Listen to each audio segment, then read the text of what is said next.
Rock and roll may live forever, but we only retire once. Kevin Lamour of Our Financial Plans and Quadris Investment Services offers a large range of financial solutions from some of the biggest leaders in the investment and insurance landscape of Canada. See how a solid financial plan built with friendly and professional advice can help. Find out more at ourfinancialplans.ca or give them a call at 705-949-1316. Hey folks, and welcome to another episode of the Lonesome Cowboy Podcast. I got a friend of mine, David Laronde, on the line coming all the way up from, are you in Teme-Augama right now, David, or are you on the road? I'm in Teme-Augama at home here. Oh, Yeah, right on. just Oh, about to go good stuff. on my way to Cuba tomorrow, Cuba, and is that for playing or just for pleasure? just for pleasure. Cool, excellent. Now you just Maybe I'll got write a back. song down there. Yeah, why not, eh? Yeah, I bet you can find a guitar, no trouble at all. yeah, Yeah. yeah. Um, Well, you just got back from somewhere I saw on your socials there, I think. Did you play a concert recently, I think in North Bay or something? I played at the Capitol Center in North Bay as part of the Winter Blues Fest.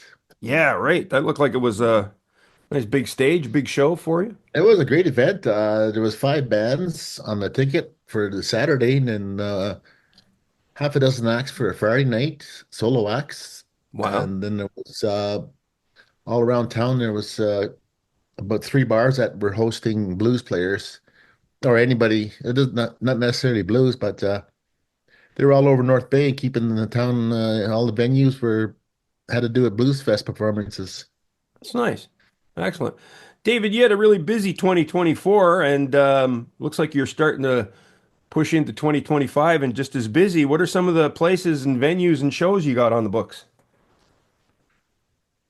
Well, on February 1st, I'm going to open up for Amanda Rayoma at the Capitol Center in North Bay again. Nice.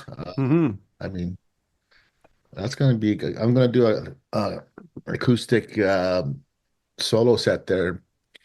I'm going to play my instrumental called Spirit Journey, and I gotta introduce a new song that's going to Hmm. be on my next album that's going to be out this year. Uh, Having to do with the ancestral beat. That might be the title of the album, but Cool. usually you don't like to see that when before anything's recorded. But I'm just waiting to get into the studio right now to start recording.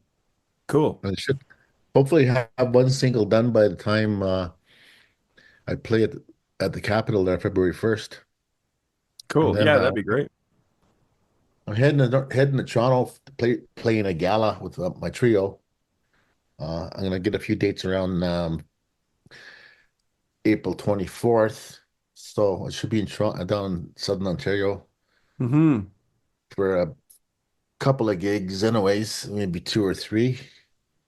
And Right on. then I don't really have much booked because I'm going to be recording mostly. So I'm not really actively, I shouldn't say I'm not actively looking for gigs, but I always am, but Sure.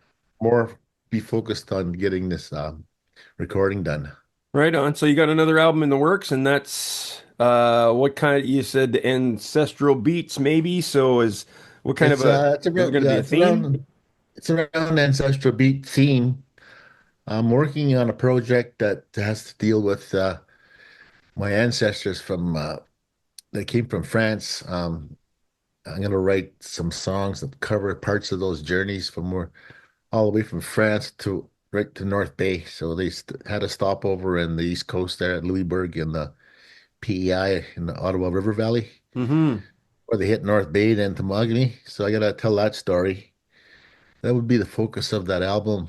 And then yeah, ancestral beat music that I basically live in here just seems to come up all the time, and it just you have to kind of sing about what you're experiencing as you realize the connection to ancestors and how they lived and how that ties into today and why you are here today the way you are. So it's Hmm.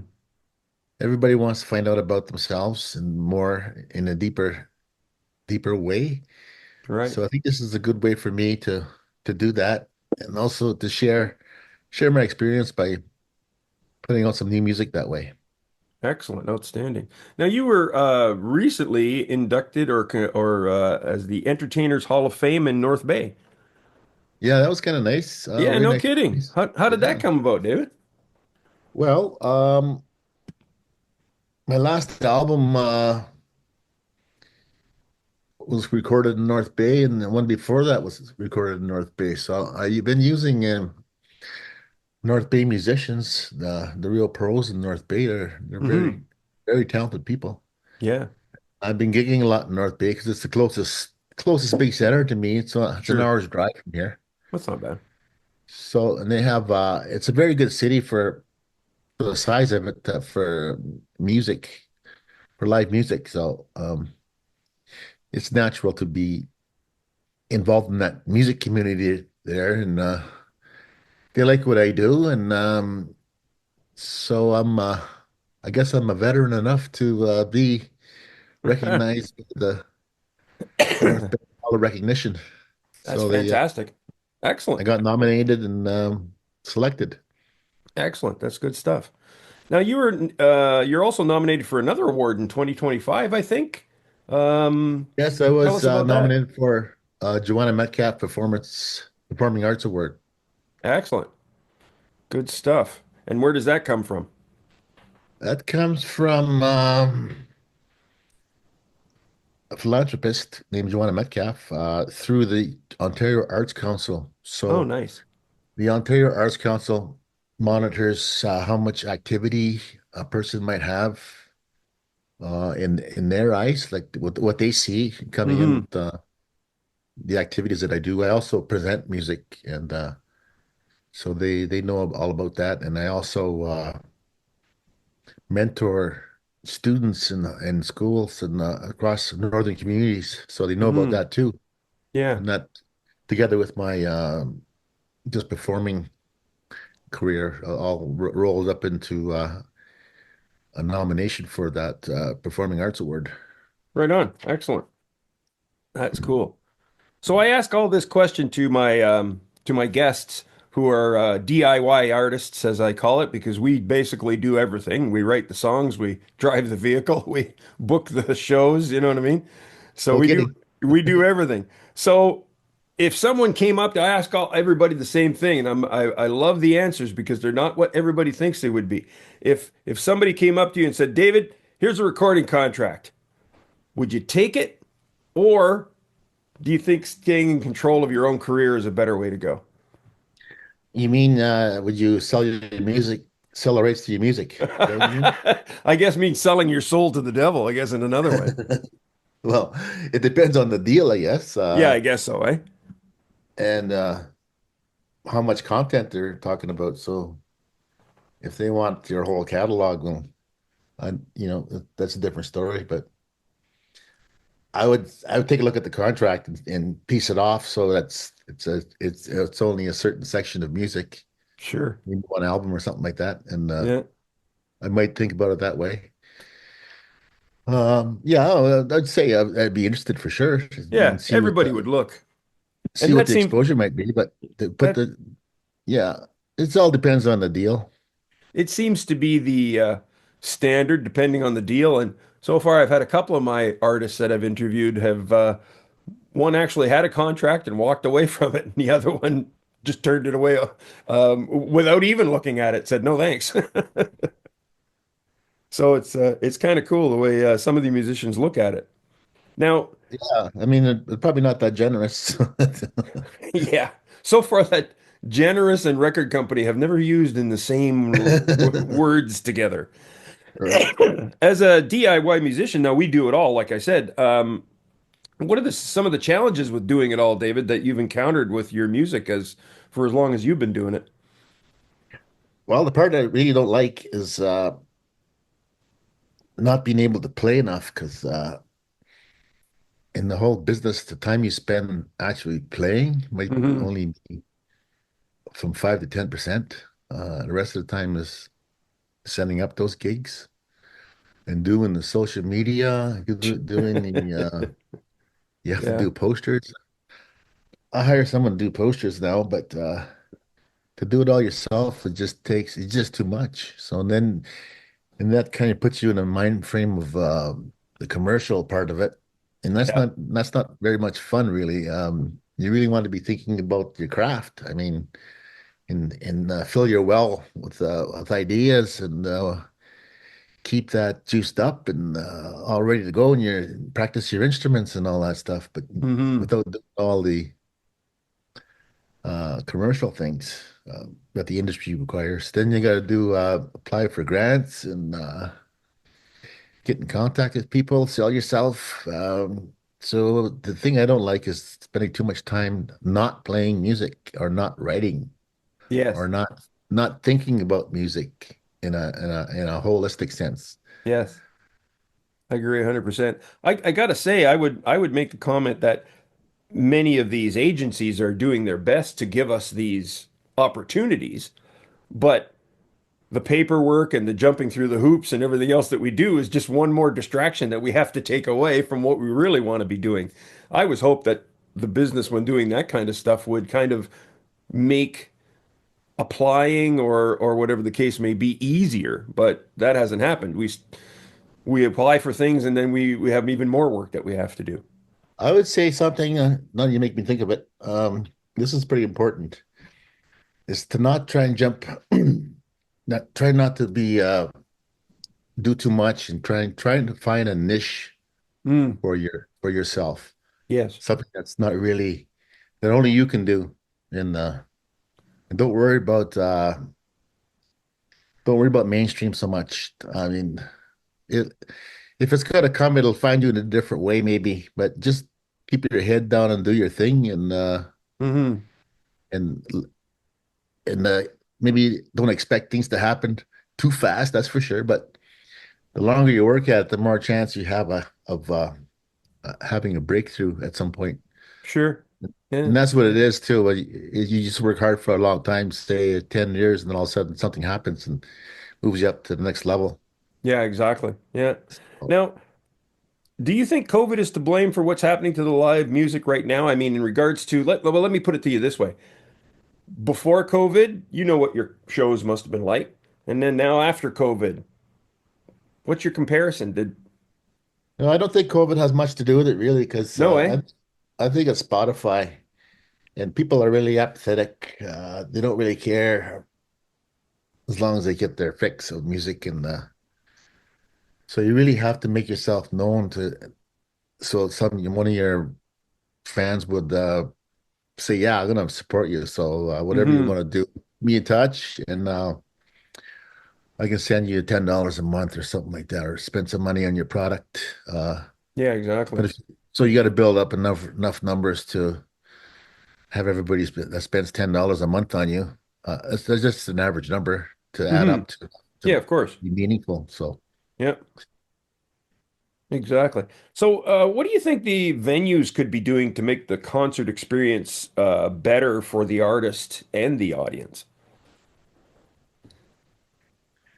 that's a very good question. Um,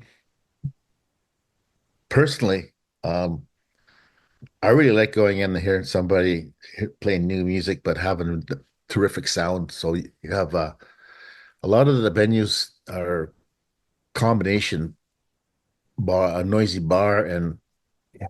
part listening room. So Yes. sometimes you have two sections of the bar.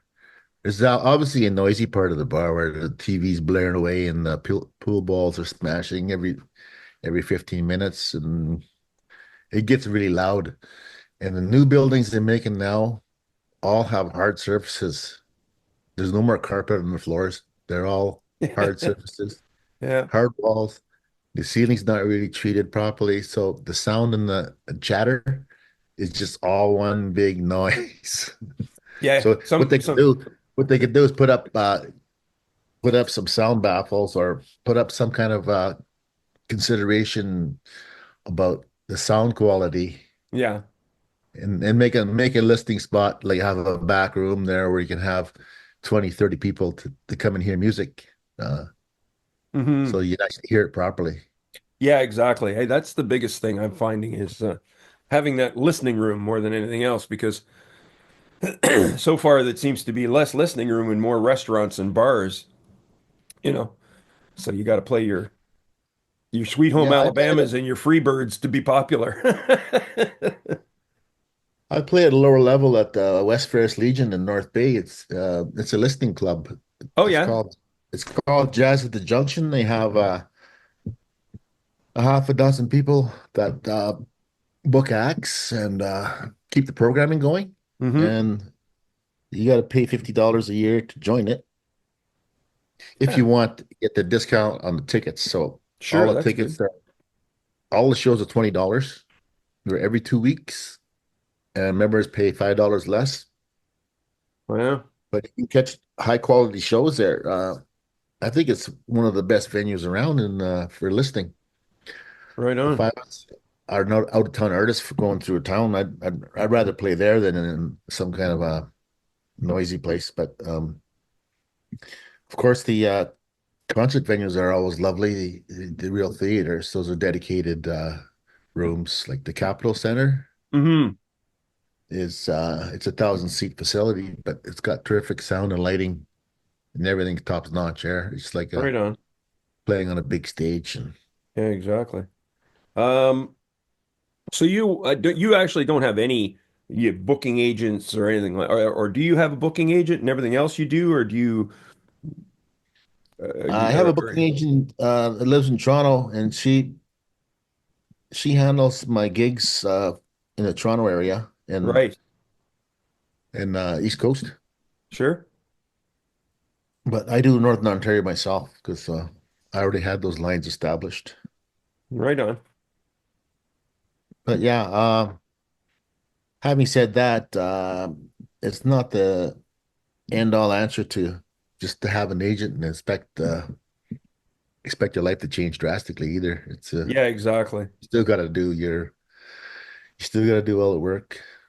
Yeah, that's about it, isn't it? So no, now that could change really quickly if you have a very successful album, and Hmm. then at that point you would get a publicist and promote that album, and then set up a tour, and then if the album does super really well, then you're off to the races. You're up the next level again. Exactly. Right Yeah. on. Um, so you get another album in that you're gonna start recording soon. When you planning on hitting the studio for that, David? Well, I was gonna do it before Christmas, and my producer was phoned me up last minute, said he was sick. Oh, yeah, isn't everybody? I just got Uh, off it myself. Yeah. a lot of stuff going around before Christmas time there. I ended up with some kind of respiratory thing too. And now he's gone down on holidays now where I'm going. So we're both on holidays now. But Right on. I guess yeah, towards the end of the month, we're gonna get the first song done. I want to get it done before the February 1st show at the Capitol so I can release it. Yeah, by all means.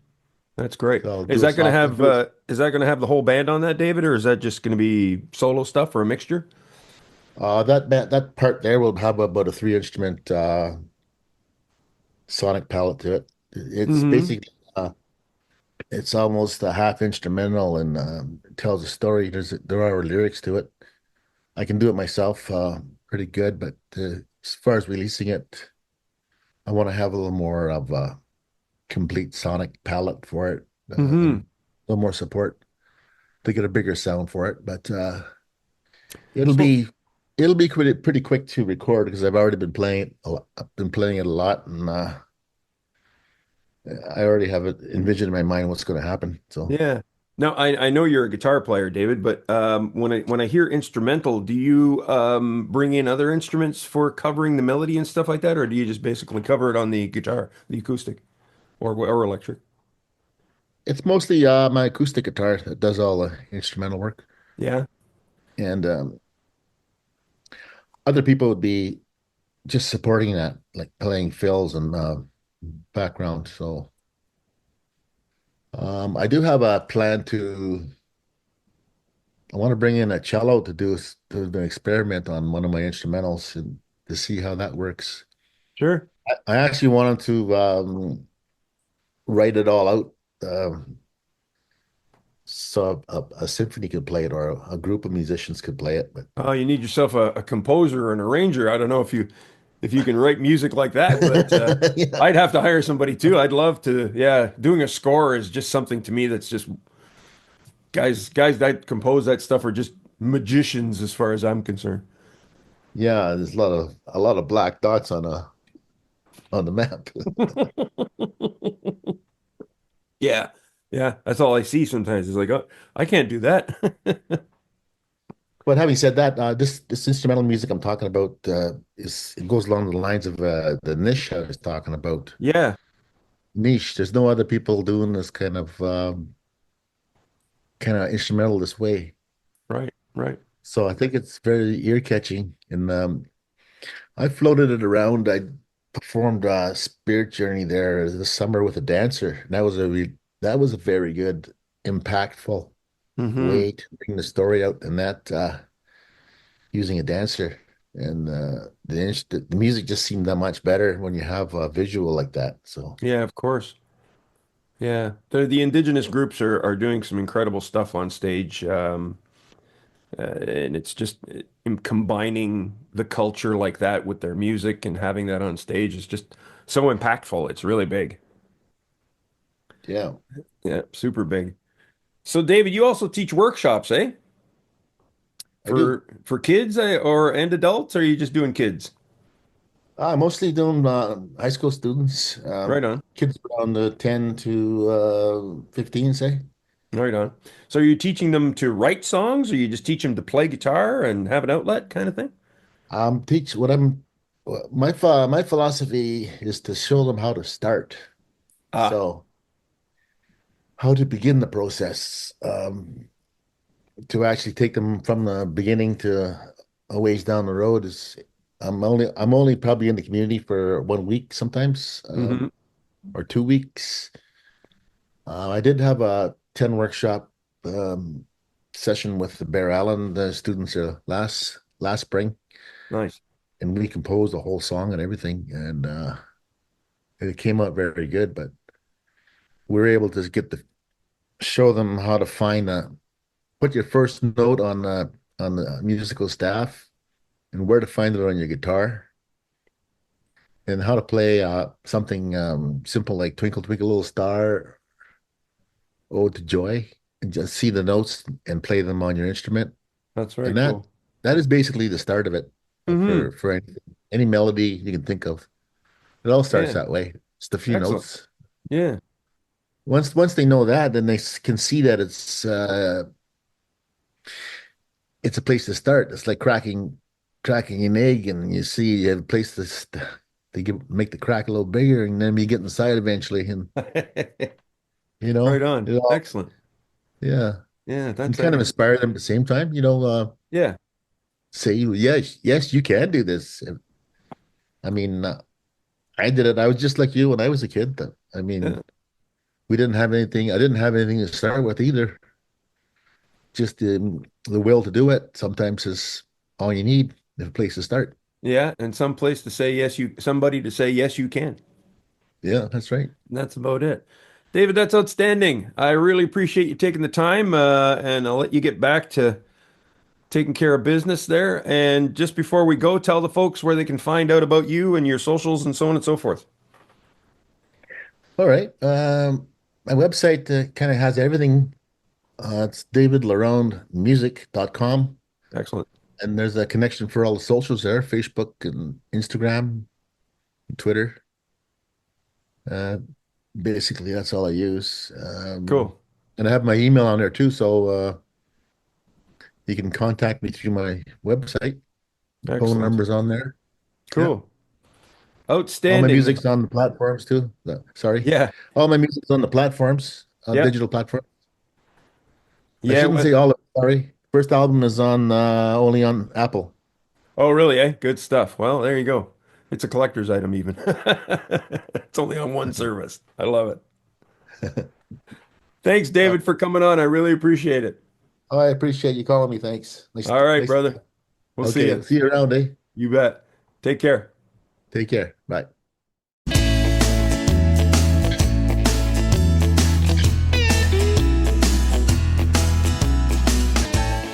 Rock and roll may live forever, but we only retire once. Kevin Lamour of Our Financial Plans and Quadris Investment Services offers a large range of financial solutions from some of the biggest leaders in the investment and insurance landscape of Canada. See how a solid financial plan built with friendly and professional advice can help. Find out more at ourfinancialplans.ca or give them a call at 705-949-1316.